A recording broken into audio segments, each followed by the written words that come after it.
All right, it has been a fun morning, and Breck, he has been having fun. Don't be too scared of Breck, although he's a little bit scary this morning. Well, but, I was bit by a zombie, so I'm not going to be feeling too well. Fear Factory zombies and makeup artist zombies. Yes, yes. And Stephanie's been doing a really good job with my makeup here this morning. But yeah, we're transforming into a zombie, but still feeling alive and well enough to give you your weather forecast. I've got to be on top of this. This is a big storm on the way, so you need to take me serious, even though I might not have the, well, I might not look that way right now. Let's take a look outside, though. A view from our Oquirrh Mountain camera. Seeing clouds, seeing precipitation falling, most of it evaporating before it hits the ground, but it's allowing for us to kind of deepen that moisture here as we look at the atmosphere, where rain showers will be in effect and will be hitting the ground a little bit later on as the cold front does move through. So we're not seeing an impact of the cold front as of yet. The temperatures are too warm where the wind direction's at,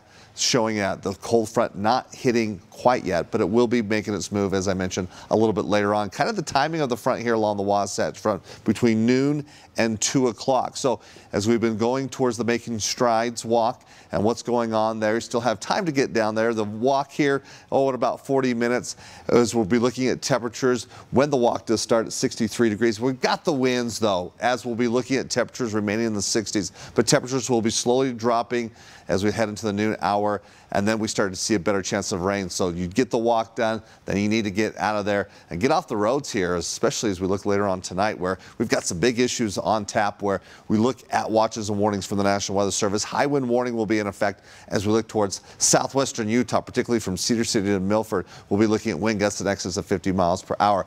Most other locations under a wind advisory, as we're already starting to see wind gusts close to 40 miles per hour. That in pink, it's winter storm warning. That's where we're going to see significant snow accumulations. And we're talking about the mountains, northern, central, southern mountains. As we look towards the Wasatch back, we have a winter weather advisory in place. 3 to 6 inches of snow potentially as we go Liberty, Eden over towards Park City, Heber Valley, southwest Wyoming.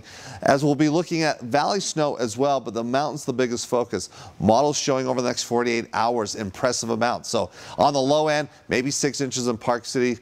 Potentially in some spots, though, 1.5 feet or maybe even close to 2 feet of snow. But as I said, turning towards central and southern mountains, you're going to get in the mix. It's just going to take a little bit longer before you start seeing that snow falling, where you start to see that front hitting overnight from tonight through tomorrow morning. So we're starting to see, yeah, things getting going here with some rain that is hitting the ground. Box Elder County, just northwest of Tremont. There's the front. It's pushing through as it ushers in that cold air. We start to see those changes and a big drop in temperatures throughout the afternoon. And ahead of that front, we'll see those strong south winds, but we'll still see some winds as that front moves through and the wind direction changes out of the northwest, where we can still see some gusty conditions. Now, the timing of this front, as I said, moving through the afternoon here along the Wasatch Front, it continues on throughout the afternoon to the early evening hours, and the showers continue on overnight. Notice the transition of the colors, where it's green rain and then turning blue snow. So snow will be falling for the valley floors tomorrow morning.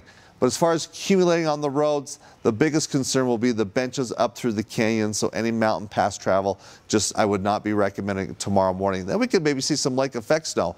A good possibility because of that colder air moving over the lake, where we do have some warm water there.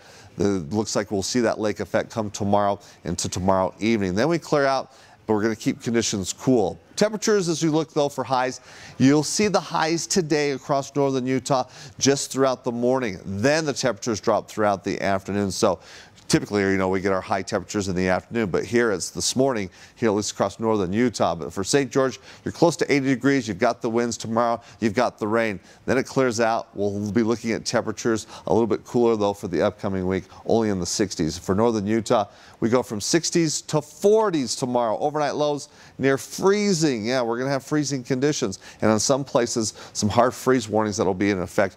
And it looks like some showers Tuesday through Wednesday, but that mixture of rain and snow in effect tomorrow. So this is a storm that's bringing a good taste of winter here across the state.